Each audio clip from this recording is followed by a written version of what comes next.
Hello viewers, welcome back to with new lesson.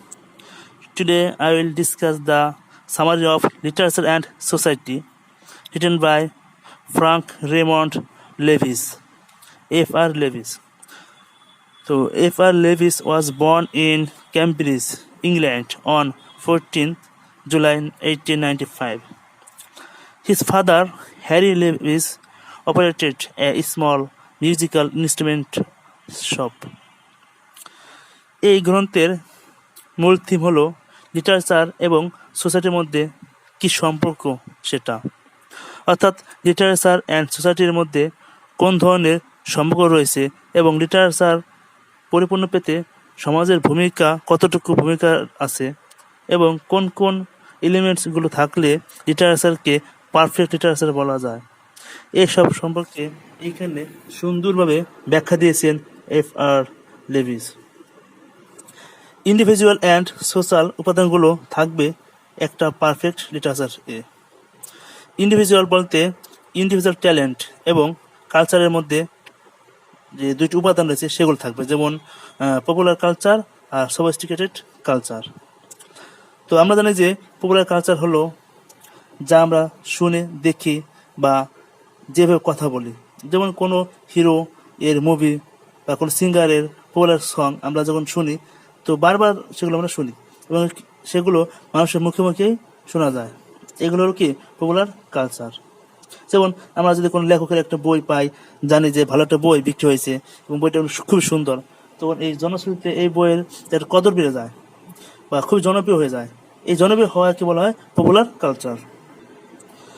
R sophisticated culture হলো উচ্চ লেভেলের culture, high classic লেভেলের, যেমন ক্লাসিক মিউজিক শোনা, তারপরে কোনো পার্টি বা ডান্সিং পার্টি, এইসব পার্টিতে অংশগ্রহণ করা বা কোনো চিত্র প্রদর্শনীয় বা আর্ট এক্সিবিশন হচ্ছে সেগুলোতে অ্যাটেন্ড করা, এগুলো হচ্ছে সফিস্টিকেটেড কালচারের অন্তর্ভুক্ত।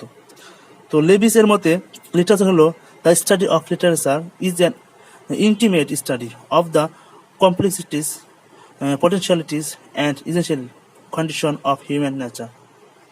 অর্থাৎ এই বিষয়টা হলো কি যে স্বতন্ত্রতা, ট্যালেন্ট, অনুকরণীয় পড়াশোনা, জটিলতা, যেখানে সম্ভাবনা থাকবে এবং গুরুত্ব থাকবে, এইসব অবস্থাকে বলা হয় লিটারেচার। অর্থাৎ without the individual talent there is no creation, অর্থাৎ ইন্ডিভিজুয়াল ট্যালেন্ট ছাড়া কোনো সৃষ্টি হবে না। লেভিস এখানে এই গ্রন্থে আরেকটি বিষয় তুলে ধরেছেন যে মার্জিক্সড লিটারেচার। টিএস এর এলিয়টের ট্র্যাডিশন অ্যান্ড ইন্ডিভিজুয়াল ট্যালেন্টের কথা তিনি একটু বলেছেন, জন বানিয়ানের দ্য পিলগ্রিমস প্রোগ্রেসের কথা বলেছেন এবং তিনি আরও বলেছেন যে উইলিয়াম ব্লেক এবং ওয়ার্ডসওয়ার্থের লেখা নিয়ে। তো মার্জিক্সড লিটারেচার হলো ইকোনমিক, পলিটিক্স, সোশ্যাল, এইসব বিষয়গুলোর আলোচনা করা হয়। আর এখানে কার্ল মার্কসের যে থিওরি ছিল সেটাকে সবচেয়ে গুরুত্বপূর্ণ দেওয়া হয়। এই জন্য এই ইকোনমিক যে কনফ্লিক্ট বা দ্বন্দ্ব রয়েছে তা এখানে তিনি তুলে ধরেছেন। মার্জিক্সটের মতে লিটারেচারে পলিটিক্স, ইকোনমিক, সোশ্যাল লিটারেচারকে সমানভাবে তুলে ধরবে এবং পাশাপাশি এই সাহিত্যটা সবার কাছে গ্রহণযোগ্য হবে। কিন্তু লেভিসের মতে লিটারেচারের যে পলিটিক্যাল বা ইকোনমিক, সোশ্যাল এইগুলো যে থাকে বা এইগুলো সবার কাছে তুলে ধরলেই যে সবার কাছে গ্রহণযোগ্য হবে বিষয়টা তা নয়। লেভিসের মতে পারফেক্ট লিটারেচারে ইন্ডিভিজুয়াল ট্যালেন্ট থাকতে হবে এবং সোশ্যাল কালচারগুলো থাকতে হবে, তা নাহলে কি আমরা একটা কোনো কিছুকে পারফেক্ট লিটারেচার বলতে পারবো না। তো আমরা জানি যে দুই ধরনের কালচার, পপুলার কালচার আর হলো সফিস্টিকেটেড কালচার আছে।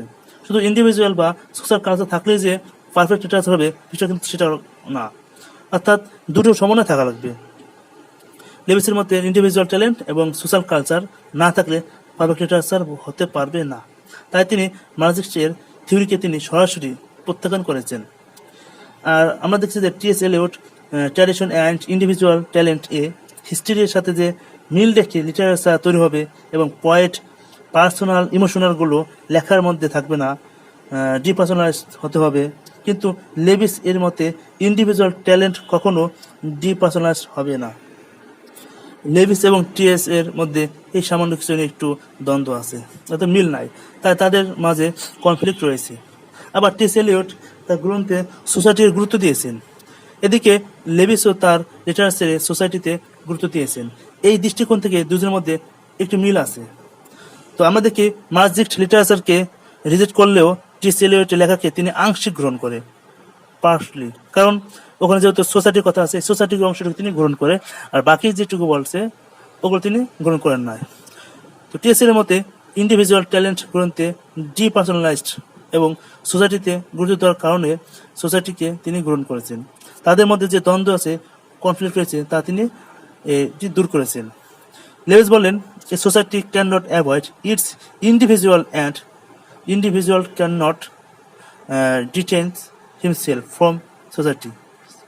অর্থাৎ তিনি বলেছেন যে society can not avoid its individual, অর্থাৎ ইন্ডিভিজুয়ালকে ত্যাগ করতে পারবে না, and individual can not detach himself from society, তো ইন্ডিভিজুয়াল কি সমাজ থেকে নিজেকে বিচ্ছিন্ন করতে পারবে না, and has this social nature in himself, এবং কি সমাজের একটা যে রীতিনীতি বা সোসাইটির যে প্রকৃতিটা রয়েছে এখানে, অর্থাৎ সমাজটাকে মাইন্ডটাকে তিনি সেট আপ দেয়, আর সোসাইটিতে তিনি লেভিস এই একই কথা বলেন।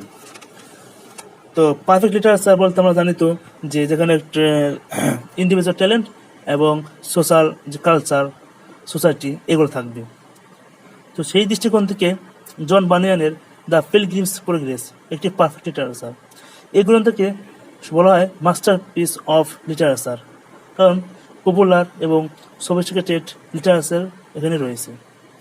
পিলগ্রিমস প্রোগ্রেসে অগাস্টান যে লিটারেচার এ সোশ্যাল কন্টেক্সট এর উপর বেশি গুরুত্ব দেওয়া হয়েছে।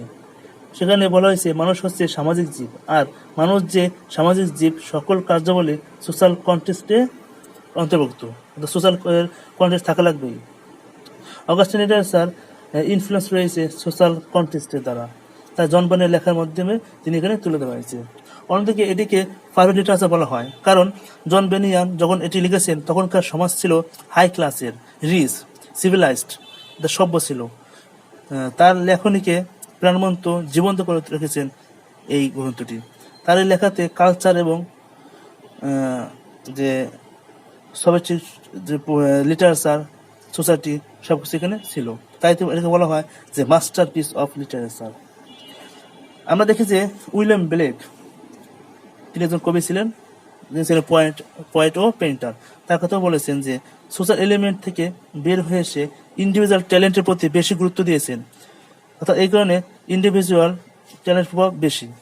উইলিয়াম ওয়ার্ডসওয়ার্থ তার গ্রন্থে শহরে ও গ্রাম্য জীবন নিয়ে বেশি আলোকপাত করেছেন। তার লেখাকে পারফেক্ট লিটারেচার বলা যাবে না। লেভিসের মতে পারফেক্ট লিটারেচার হতে হলে ইন্ডিভিজুয়াল ট্যালেন্ট আর সোশ্যাল এলিমেন্ট বা সোসাইটি সেগুলো থাকা লাগবে, তাছাড়া কি এদেরকে কখনো পারফেক্ট লিটারেচার বলা যাবে না।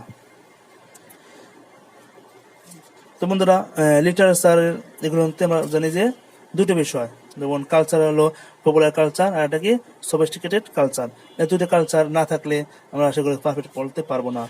আবার আমরা যেন হিস্ট্রির সাথে তালে তাল মিলিয়ে লিটারেচার তৈরি করতে হবে। তার মানে যে হিস্ট্রি সম্পর্কে যে বেশি জ্ঞান থাকবে বিষয়টা কিন্তু সেরকমও না, অর্থাৎ কিছুটা ধারণা থাকতে হবে, এবং সেই ধারণা বা সেই অনুপ্রেরণা নিয়ে সাহিত্য রচিত করতে হবে। তো বন্ধুরা, এই ছিল আজকের আলোচ্য বিষয়। তো এরকম literature, not only Bangla literature but also English literature video পেতে চ্যানেলটিকে সাবস্ক্রাইব করে পাশে থাকা বেল আইকনে ক্লিক করতে ভুলবেন না। তো বন্ধুরা, সবাই ভালো থাকবেন, সুস্থ থাকবেন। আল্লাহ হাফিজ।